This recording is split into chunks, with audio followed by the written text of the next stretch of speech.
Hello everybody and welcome to today. So today I want to make it a little bit more personal. I wanted to talk about my own experience, sort of the bigger picture of my own experience with Bach Flower Remedies, and more specifically when it comes to dealing with my mother's death. So for those who know me already might know that I lost my mother when I was 7 years old, and that has been a very difficult period of my life. And it's not really just that, it has somehow been like a constant in my life that has really influenced my life much more than I initially realized. And for those who don't know me, and even for those who know me, I would like to tell you a little bit more about my story, bring you a little bit back to small Michelle, and then tell you what happened when I was using Bach Flower Remedies in terms of healing and how that can help you perceive your own healing. Because I think when you're working with someone on your own healing, it's good that you have someone who has the certificates. But sometimes I feel like it's even more valuable to work with someone who's really been where you were. You can have all the book smartness. If you don't really, it's like if someone is very fit and has always had a good condition, they're maybe not the best to help you lose, 50 kilo. You know, someone has been really corpulent and wants to lose 50 kilo, he might benefit more from someone who's maybe not an athletic sports person, but who has been able to lose a lot of weight being in the same position as the big person. And so I think whether you are working on yourself, you're looking for help, you just want to maybe hear a story that you can relate to, or maybe you want to work on yourself, or as a practitioner, it's so important to work on yourself. Even as a practitioner, I would say that best my best tool in working with clients is having worked on myself. That far exceeds any wisdom or knowledge. Wisdom is more, it's a little bit different, comes from more internally, but that far exceeds any knowledge that I've learned. And so I really want to today just simply offer you my own experience to go through that with you so you can cherry pick there whatever you find useful for yourself. So, in order to make that a little bit more clear, I have to go back to a long time ago, to old me. So let's go back to 1991 or something like that. So I grew up in a rather poor household, with an alcoholic dad. My mother was ill. She had breast cancer, and by the time I was 7 years old, she died. Now I also have a brother and a sister. My sister is 12 years older than me. My brother is 6 years older than me. And my father wasn't really equipped with the tools of fatherdom. Um, he was very belittling to my brother. It wasn't very supportive. And I say that with no judgment, by the way. My sister, I don't really know exactly how her upbringing was, but I'm, looking at what she has been through, I don't think it was optimal. And so for myself,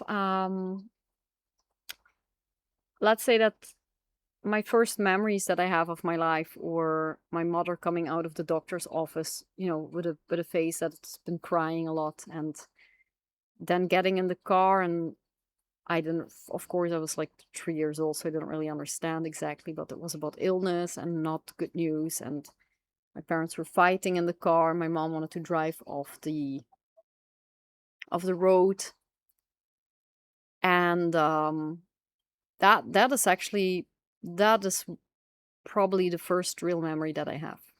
Now, what happened is As my mother became more and more ill, she also had cancer spread on the brains. She didn't always recognize us anymore, and it was very, very painful to, of course, to see and to watch and to see everybody in my family dealing with that, or maybe better said, not dealing with that in their own way.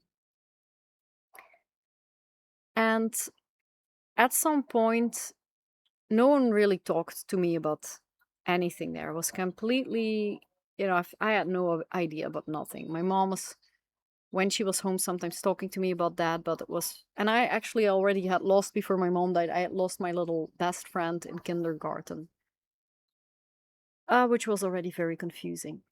And in any case, at some point, the ambulance came for my mom. I didn't know what was going on. Um, I felt really scared. I remember standing on the doorstep, looking at my mom being put in the ambulance. And I remember that she lifted her head and she made me sign, like, hey, come. And I didn't. I hid behind my sister and I shook my head. Now, that was the last time I saw my mom. And she died 3 months after. So that was a very, very important, pivotal moment in my life that I obviously still remember.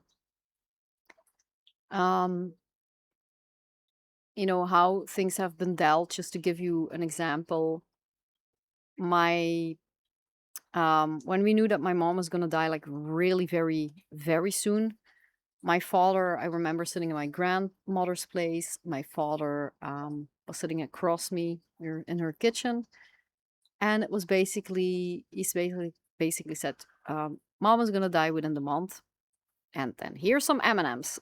That was basically how it went. So that, just to give you a little picture of my upbringing. Now, I didn't see my mom 3 months before she died, so I told you the last time I saw her. And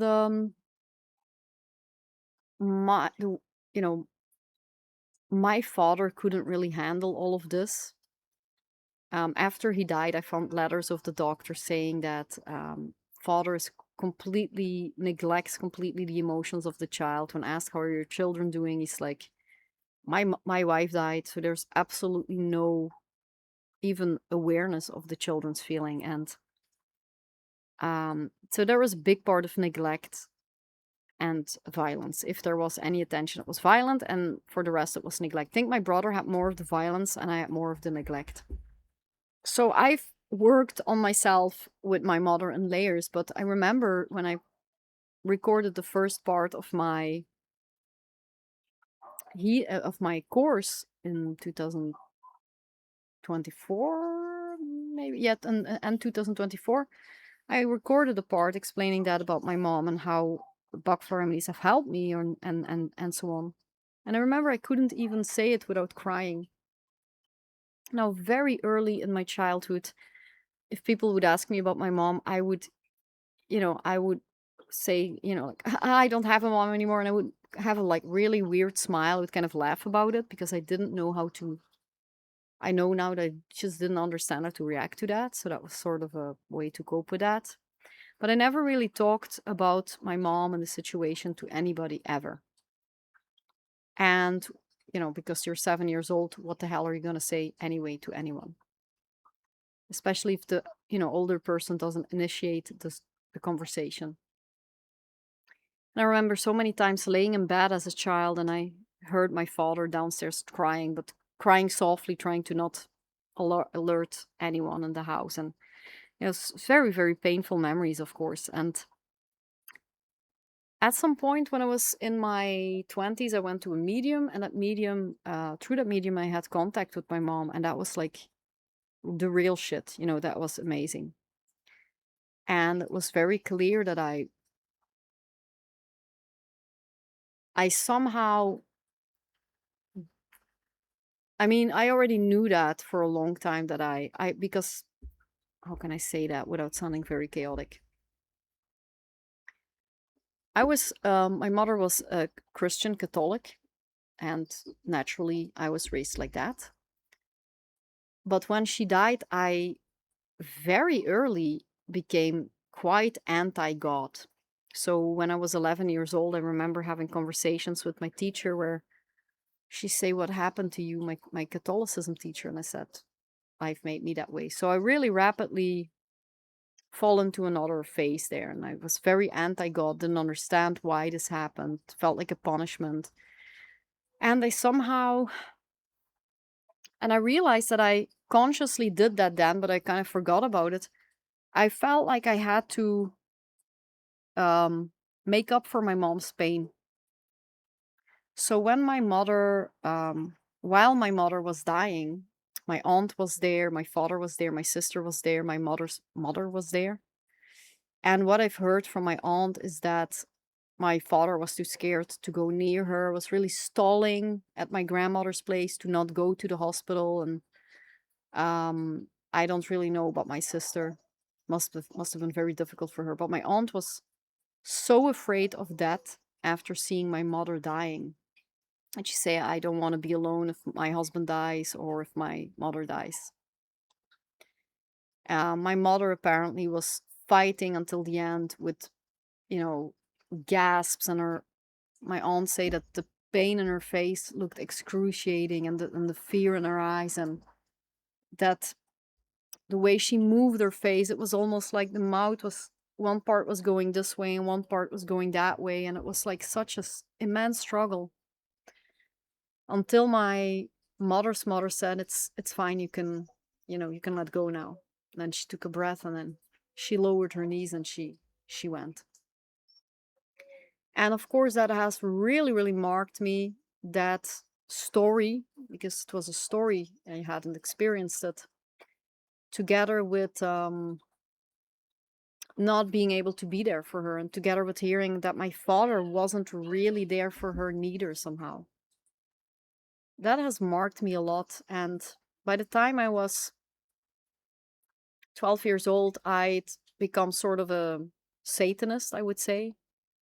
Very dark mind, very nihilist, always in a strangely sweet and deep way, but very against myself. And I, of course, didn't have the support from my family neither. Oh my God, there's so much that I want to say. I don't know how chaotic this sounds, but let's just see how this video turns out. Now, at some point, I remember even later in life they called me the Antichrist at work, so that was how bad it was. But I was always searching. At some point, I also debaptized myself because I was, I didn't want to have anything to do with religion, because I couldn't let go of my own personal experience. And so it got a very bad connotation for me. But at some point, I was really messed up in my 20s, and even in parts of my 30s, very messed up. And I remember at some point, I was in a bar and I had chronic illness and I couldn't work anymore, and I was just so sick, getting so sick. And um, no, that was actually when I was still working. And someone say, "Well, if you're feeling so bad, does it really help to drink and to eat pizzas, in the bar, together with drinking so much alcohol?" And I just smile and I say, "Well, I'm trying to kill myself as slow as possible." And that was really, in a way, what I was trying to do, because my life was so miserable and I just couldn't get over the pain that my mom had suffered. At some point, I really wanted to get better. And I just really started to realize that I had to do something about what happened to my mom. I didn't get over it. I didn't know how to get over it. I thought it was too late to get over it, like 20, 30 years after date. And then something, I'm just gonna fast forward because, there's many things to say and many steps to take and many feelings and thoughts that come up. But in 2023, my cat died. And that cat meant really the world to me. And I think a year before, my mentor gave me, or, because she knows that I'm a lot into music as well. I used to be a musician, I used to be singer in a band. And she gave me sort of mm, an album, or I think it was a link of a musician called, oh, I can say it every time and not now. I will link it down below for anyone who's interested. It was an album made by someone for his friend whose wife died of cancer. And so that album is very touching. It's very uncomfortable. And I am the kind of person, if I don't feel good, I don't want to not think about it. I need to dwell in it and go as deep as I can in it and then sit with it, feel like I'm going to die with it, and then give myself a little bit of time and then I can rise from that. Some people don't have that. I am this kind of person, typically for an earth type. And so I put on the CD and I listened to that and I cried and I cried and I cried. And in that, whatever it was with my cat and my mom, because the cat also died of cancer, something very spiritual happened. I can't even explain it. And I remember at some point, came home sobbing, just started to cry. And I remember I was with my face in my hands and I said, I feel so desperate, because it's nothing obviously that I can do. The cat's gonna die, we have to euthanize her, of course, even because she was in a lot of pain. And of course, it still touches me because I still love her so much and always will. And there I was sitting there sobbing and she couldn't walk anymore. And she got up from wherever, she was laying down and she got up and she just came to comfort me in her last moments. That was an act of such great love. And I don't even want to cry because it makes me feel sad. I want to cry because it makes me feel grateful and it's so beautiful. It's unbelievable. In any case, that cat has brought deep healing to me in the story of my mother. And I remember after she died, I went to the river and I said, I'm gonna, you know, I have so much. I need to give it back to the earth. I need to give it to the river. And so I went to the river here, just literally 5 minutes from where I live, and I started crying and crying and crying. And I was working with Star of Bethlehem for the shock of the cat, but I also knew that there was something deeply profound and healing my mother's death there. And so I started taking Star of Bethlehem. Then I went to the river, started crying there. I started taking Star of Bethlehem before that, of course, because it takes a little time to initiate a process inside of you. And when I was crying there at the river, I felt I had such a clear image of myself still standing in the hospital. So this was in 2023. That was I was about 39 years old, I think, 38, 39. So more than 30 years after my mom's death. And I just saw myself still standing in the hospital. And that was really such an eye opener because I am a person, I feel a lot of guilt. My life has been determined by guilt. And I've worked a lot on guilt. And red chestnut as well. People, worrying about others. And so that has went a little bit to the background. But then, I don't know, I kind of saw just how much I was still in the hospital. My mom was already long gone. She's already died more than 30 years ago, and I was still in the hospital. So that was very profound image that was transposed onto me, together with feeling for the very first time empathy for myself as a little girl. So before I was all mainly focused on my mother's pain. I mean, oh my God, she must have been so scared, and not only scared to die and the pain she had endured, and the dehumanization, because one breast had to be surgically removed. She lost her hair. My aunt said that even the smell around her was a smell of death somehow.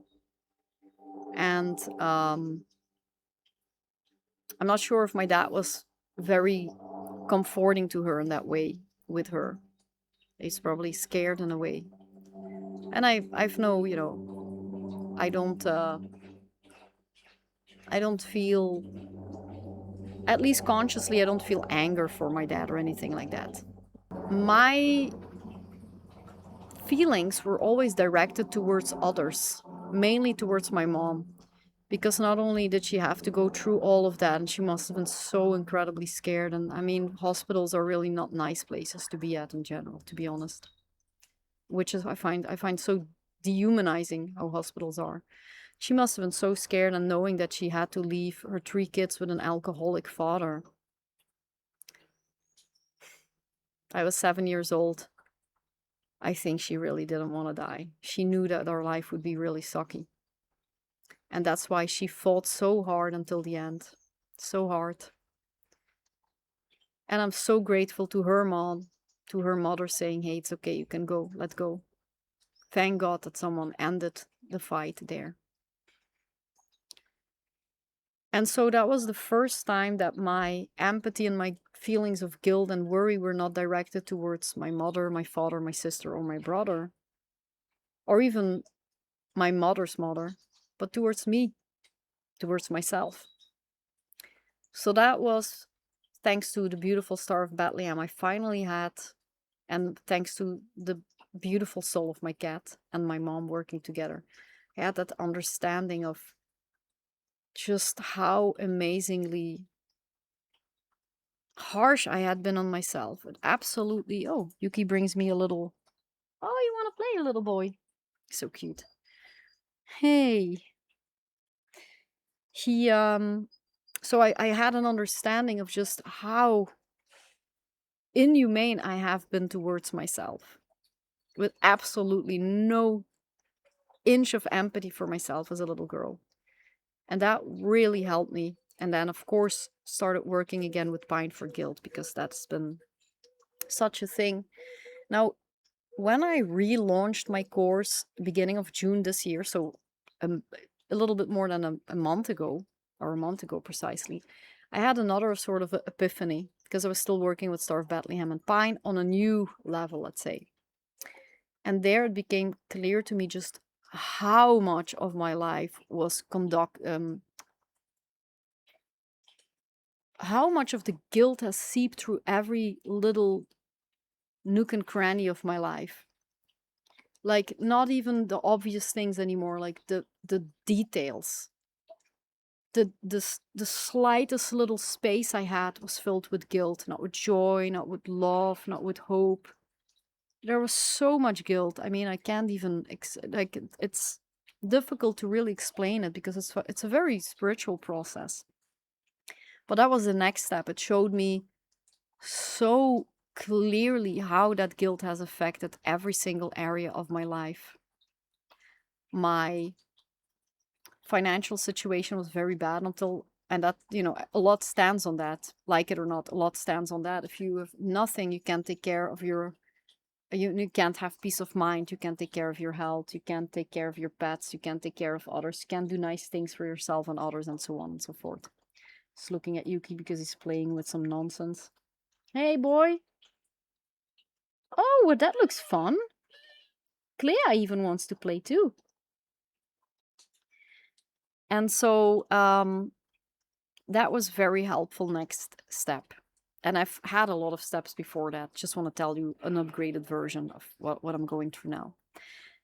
Now, something interesting has happened to me. So again, I started working with.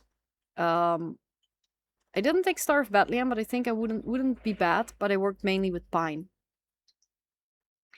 And what happened? Yeah, I just wanted to explain you just how it has been creeping through my life.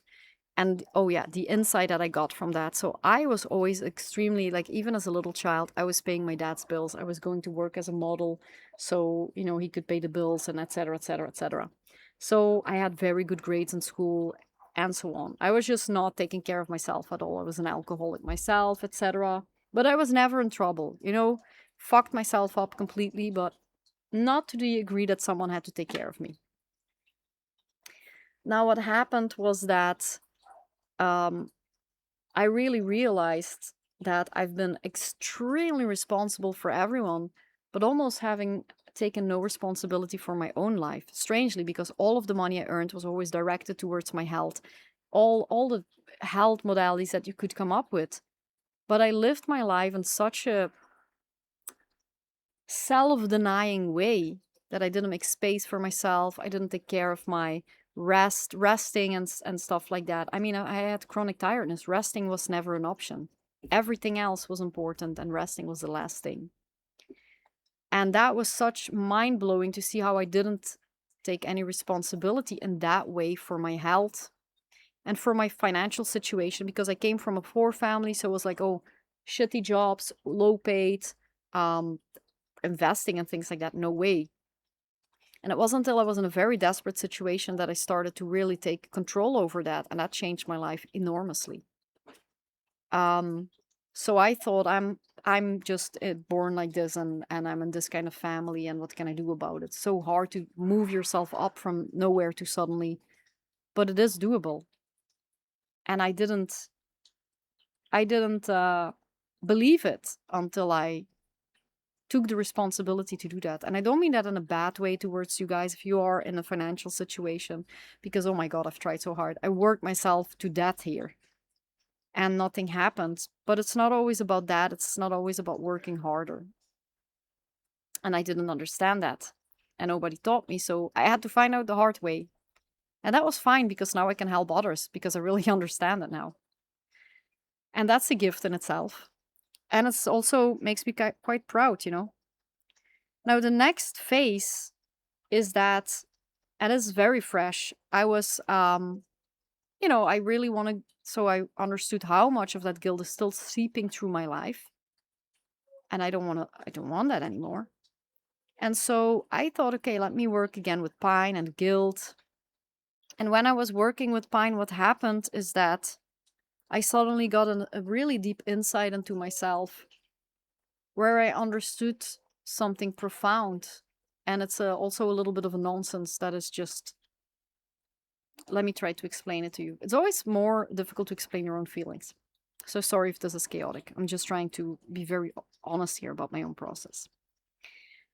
And so what really happened is that I became so immensely sad yesterday, even. I became so sad I had to cry. Now, what most people will do is with Bach Flower Remedies, they will be like, oh my God, and I am messed up and I'm going backwards. But just, I understood immediately that I was going forwards, that was just a new part of my process. And I hope you'll see it that way too when you're encountering another annoying feeling that you have to deal with.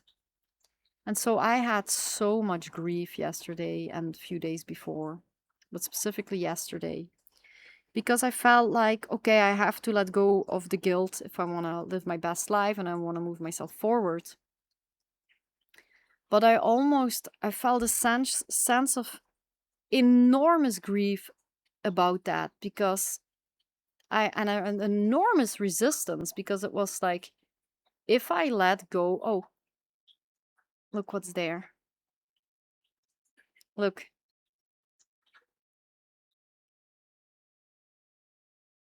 isn't that amazing? I almost don't know what to say anymore. In any case, thank you so much. So I realized that I can even feel it. And I realized that if I let go of that, I have no connection anymore with my mom. At least it felt like that for me. Hear me out. So I was like, oh, I've been holding on to that guilt and that grief for so long. If I let go of this, there's nothing else. I mean, I forgot her smell. I forgot her voice. You know, I forgot how her hands looked. I forgot the texture of her skin. My memories of her are vague. So you hold on to what you can hold on to, you know? And that for me was the only thing that I had, so the thing I experienced so overwhelming, of course, was love, but I experienced it through grief, sadness, and guilt. Isn't this amazing? And that is what I'm still until today holding on to. in order to keep what I think is the connection with my mom. So I am holding on with my dear life to the guilt, as if that were the as if I would lose that, I would lose total connection with my mom. No, obviously, that is completely false, and my mom would never want me. In fact, I feel a little bit guilty for holding on to that, because that was the reason why my mom didn't dare to die, because she didn't want me suffering, obviously. So that's another layer I have to work on as well. But I realize now that in order to keep what was for me the connection with my mom alive, I was holding on to the grief and the guilt, because I feel like if I let go of that, I, I will lose her. Obviously, I know that this is untrue, but this is the layer where I am at right now. And I missed something. I should have said that before. So what I also, what happened to me through my whole life is that my mom's suffering was so great. It was so immense. It was so terrible that I wasn't there for her. Didn't say goodbye to her. I shook my head when she wanted to comfort me. I didn't visit her. Um, Not out of my own will, but that's just how things went, because I think my family wanted to protect me and wanted me to have a better memory of her. But what really happened is that I wanted to make up for her pain that was so great by punishing myself. And that went from doing everything for everybody to having bad relationships, even to the point where I had a relationship with a man who beat my face on the ground, to having no financial resources, to being ill physically. And I see it so clearly now what I did to myself. Um, Makes me sad, because who does that, That I had such hurt for my mom's situation that I felt like I had to do my best to make up with it. That I had to pay with my life worse than that, because it was so excruciating, the things that I went through, and I could say probably have in an unconscious way chosen to put myself through.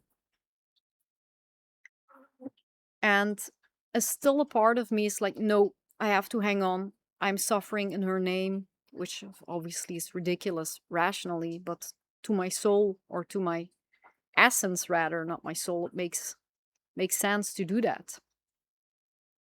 But now I see it, and now I know that I have to work on that, and I have to let go of that, and understand that I will still have a beautiful connection with my mom. In fact, it will strengthen the connection with my mom, and that I don't need to suffer. It's not required of me, it's not wanted of me, it won't make up for anything. It just, in a way, is kind of sad, because my mom didn't want that at all for me. She wanted the opposite. And that's another form of guilt I have to deal with. So that is where I am at in my own process, and I'm 100% sure that I will work through this with Bach Flower Remedies. And actually, I'm looking forward to that. Even if at this point I still have sort of a resistance, because I've lived my whole life like this, and in so many ways that I wasn't even conscious of. It's always much easier to look at yourself and to confront yourself and to have empathy for yourself than healing someone else. And I really want to ask you whether you are, healing yourself or working as a practitioner, please do the work. And if you feel bad, like the grief I'm feeling now, it's really not, it's not pleasant at all. I just want to cry. And if I want to cry, I will cry. And that's totally fine. And it's just makes me so sad that I've punished myself so hard. My mom, I was trying to kill myself slowly with the alcohol abuse and putting myself in difficult situations. And I was well on my way to do that, to be honest. While my mom was holding on for her dear life, she was fighting so hard to not go. And it makes me feel embarrassed and ashamed and very sad and even angry. But that is where I am at now. And I just want to share this with you because I'm not really into sharing that much of my private life, but I have seen how important it is. What I want to tell you about that is that if you're taking Bach Flower Remedies and you experience something like that, don't go in panic mode. Just sit with that feeling and don't overanalyze. Just try to get what it wants to tell you and then work with the Bach Flower Remedies through that. Give yourself some time. I don't have to immediately grab Bach Flower Remedies right now. I can sit with that feeling for a moment. I can dwell in the dark place for a moment. I won't die there, you know. And when I feel ready, I will start taking Bach Flower Remedies that will help me in that process, obviously. And so I just wanted to thank you for those who listened to the story. I hope it was coherent. I'm not really a storyteller. It's not really my style. I think I should develop that a little bit further, and I will, because I think it's very helpful to help others understand their journey and their pain, and not even that, just to give you sort of a little hope when there's none, because there's so much that you can do with the Bach Flower Remedies. They have absolutely saved my life. I had lived my life 6 years with as good as no income. I mean, I was putting myself in situations I can't even imagine that anymore. I couldn't even go back to that anymore. I don't even know how I could not see these things. It's like once your eyes are open to the thing, they are not going to close anymore. And I feel so blessed right now. And I know that when you're up, it's difficult to come completely down. And when you're down, it's difficult to get yourself completely up again. But I've seen in my own life that it is absolutely possible. And I just want the same for you. I 100% believe that you can do this. And of course, you can do a lot with Bach Flower Remedies working more on a shorter term. But if you're really serious about healing your essence, hold on to the remedies. You can walk with them through your whole life, through every season. And I really absolutely fully do that myself. And I'm going to do that forever. If you feel called to start your own healing journey, if you want to have your first step forward, join my masterclass. I'll be so happy to see you there. Choose one day and join. It's live, there's no recording. I really like to give you something live. Recordings are nice, but there's something different being there. There's no time and space. So even if I'm not there physically, my astral body is there with you. So please come if you feel called. Thank you so much for watching this video. I hope this brought you something. Hey, Yuki. And see you, of course, in the next one.